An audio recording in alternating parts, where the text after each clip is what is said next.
Welcome to Act Out. I'm Eleanor Goldfield, and this is your tipping point. This Sunday marks the 15-year anniversary of 9/11, one day that shaped the decade and a half that followed in so many ways, from state surveillance to military spending and just slapdash, fuck-it, shoot-and-fire strategies. And as the day draws closer, we Americans will be reminded of how awesome we are, how much we've suffered at the hands of those who hate us for our freedoms, and how we must latch on to our way of life like a drowning rat, even if that means going down with a ship. This shit is ours, we are awesome, and fuck anyone who says different. Of course, in reality, all of that is just a jingoist pile of bull. A tattered red, white, and blue that hangs over blood-stained lies, terrorist ties, and corporatized capitalistic bullshit. There is no doubt that what happened on 9/11 was horrendous. But there is also no doubt that our response was, has been, and still is horrendous. Following the attacks, our government's unveiling of their new war on terror created nothing but more terrorists on both sides. And I'll qualify that comment in a minute, but first let's just ask the simple question. What breeds terrorism? Well, Keith Proctor, policy researcher for the Portland-based development organization Mercy Corps, had the same question. In a 2015 report by Mercy Corps that dug deep into unemployment, injustice, and violence in Afghanistan, Colombia, and Somalia, Proctor said it became clear that what drove young people into militancy included experiences of injustice, discrimination, marginalization, corruption, or physical violence, such as being beaten by police or security forces, or being faced with the killing of a family member. Indeed, a 23-year-old former militant fighter told Mercy Corps that he joined the Taliban because he was angry. Angry about what? Well, because the Islamic school, or madrasa, where he used to study, was destroyed in the US-led surge to clear the area of militants 5 years ago, which, incidentally, as his next moves made clear, essentially did the exact opposite of clearing this place of militants. In a more high-profile case of this same radicalize and repeat story, just last week the Pentagon confirmed that a current leader of ISIS was held at Abu Ghraib prison in 2004 when his detention coincided with revelations of widespread torture at Abu Ghraib. At the time of his release, al-Baghdadi was designated a low-level prisoner. Many analysts believe he was radicalized while in U.S. custody. Radicalize, repeat. Radicalize, repeat.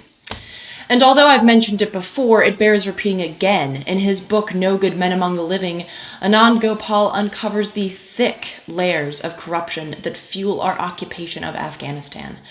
From knowing nothing of the culture and common practices to having a painfully deep lack of understanding when it comes to political and historical feuds, alliances, and dealings. Here again, Gopal meets men like one who only joined the Taliban after the fourth or fifth time that alliance forces harassed and looted his cell phone stand, essentially making an honest living impossible. Or a man who ends up in Bagram because somebody told the US forces that he was Taliban when in fact he had aided US forces and even worked as a translator. Or how about US-backed local governments who rule their communities like dictators, warlords essentially, taking whatever they like, from livestock to women to children? Like, for example, the policy of instructing US soldiers to ignore child sexual abuse because it's, quote, part of Afghan culture. So I guess we respect the culture when it comes to using little boys as sex slaves, but not so much when it comes to keeping your own soldiers from getting shot. Yeah, in a 2012 report titled The Deadly Consequences of Cultural Insensitivity in Afghanistan, former British soldier Patrick Hennessy explains how ignorance-based misunderstandings on both sides have led to life or death situations. The genesis, or source of resentment that seems to have fed into moments when Afghan soldiers have turned their weapons on Western soldiers, seems to be because they perceive themselves being slighted, by being shouted at, or some sort of perceived insult. Very few of these attacks seem to be about somebody who has a political, religious, or ideological hatred of Westerners in Afghanistan, or who is an out-and-out Taliban sympathizer. But wait, I thought they hated us because of our freedom. No? So maybe they just think we're assholes because we make fun of them for holding hands, something Afghan soldiers commonly do, Or maybe because we turn a blind eye to child sexual abuse? Or maybe because we drone bomb them? And by them, I of course also mean people that we have never declared war on, like the Yemenis and Pakistanis, or the innocents we kill when those trigger-happy little robots miss the intended target 90% of the goddamn time. And still, maybe others just hate us because we tortured some folks. And that brings me to my previous comment about creating more terrorists on both sides. What would you call it when an unprovoked nation bombs another, killing hundreds of innocent civilians? Is that terrorism? What would you call the torture carried out at Bagram, for example, including a 22-year-old Afghani taxi driver who was beaten for 24 hours straight before being chained to a ceiling and left to die, which he did? Army investigators later found that interrogators had not believed the taxi driver to be guilty of anything. They had simply picked him up because he was driving his taxi past the base. Or how about the aforementioned Abu Ghraib, the infamous Iraqi prison that was home to horrifically sick and twisted acts of both physical and psychological torture? Or indeed, the entire invasion of Iraq, yet another guns-blazing yee-haw war for oil thinly veiled by a feeble fable about WMDs and mean men with mustaches. Indeed, in July of this year, the Chilcot report on the UK involvement in the 2003 invasion of Iraq was released, citing in a nutshell that Iraq was not an imminent threat to either the US or the UK, that war was not at all a last resort, and that containment could have been adapted and continued, but as we know, wasn't. So, end result, at least 1 million and counting Iraqis dead, thousands more displaced, tortured, upwards of 150,000 killed in Afghanistan and Pakistan, and that's not to mention the deaths of our own soldiers, tallied currently at around 6,200, which of course only counts those that are killed in action.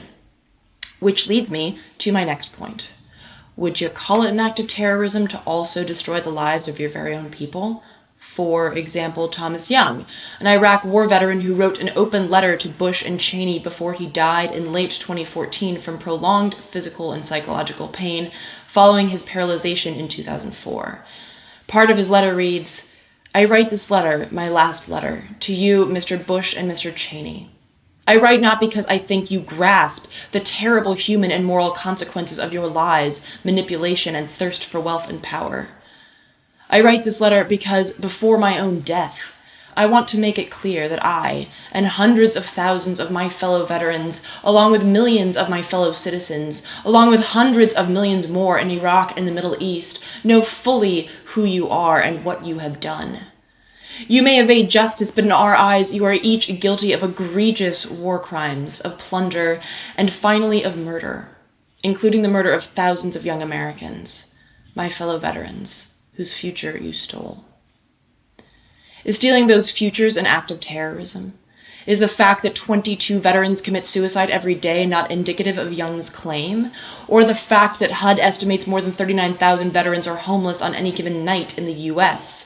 Or that in 2014, more than $84 million worth of food stamps were spent at military commissaries, the stores on military bases that sell groceries just above cost to active duty and retired military personnel and their families, as well as those in the reserves and National Guard? Is shoving your own people into poverty, physical and psychological despair for the sake of fucking oil and cash not fucking terrorism?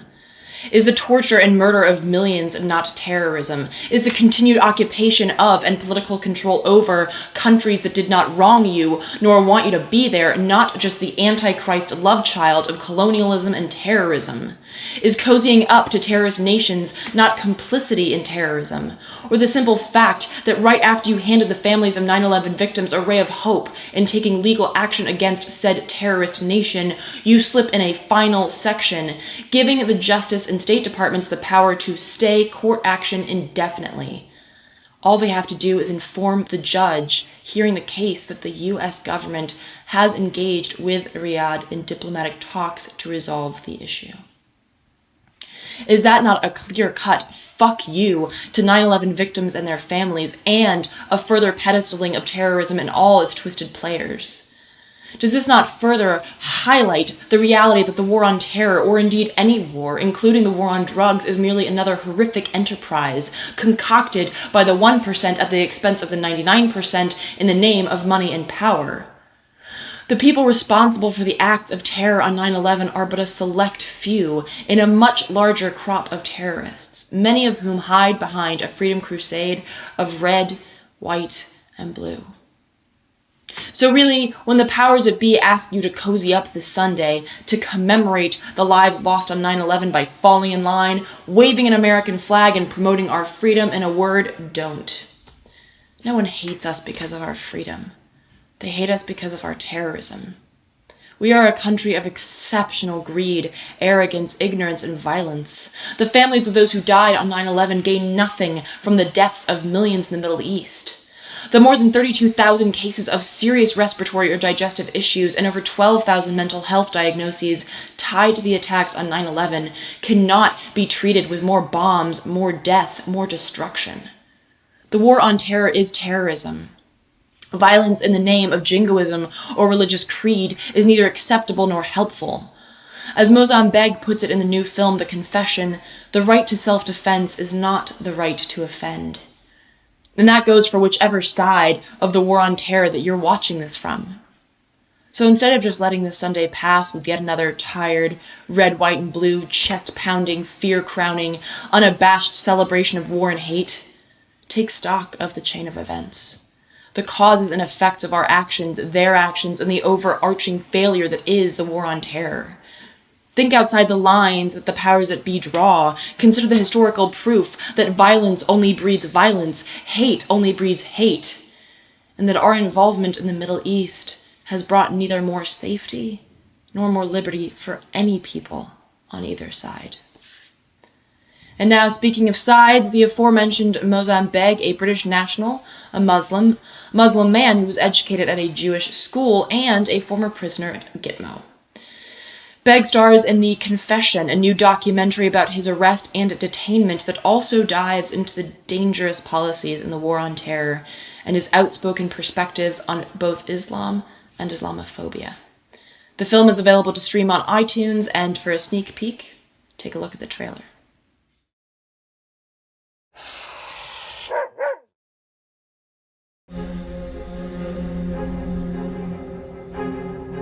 So it was midnight. There was a knock on the door. They put a gun to my head. They hooded me and they shackled my hands behind my back. That was it. I woke up in Guantanamo. Muazzam Beg from Birmingham, who was arrested by the CIA in Pakistan, is now being held at Guantanamo Bay in Cuba. The number of people being killed was so much. Nobody had an idea of the actual number. Nobody really cared of the numbers. I just believed in the right of these people to defend themselves.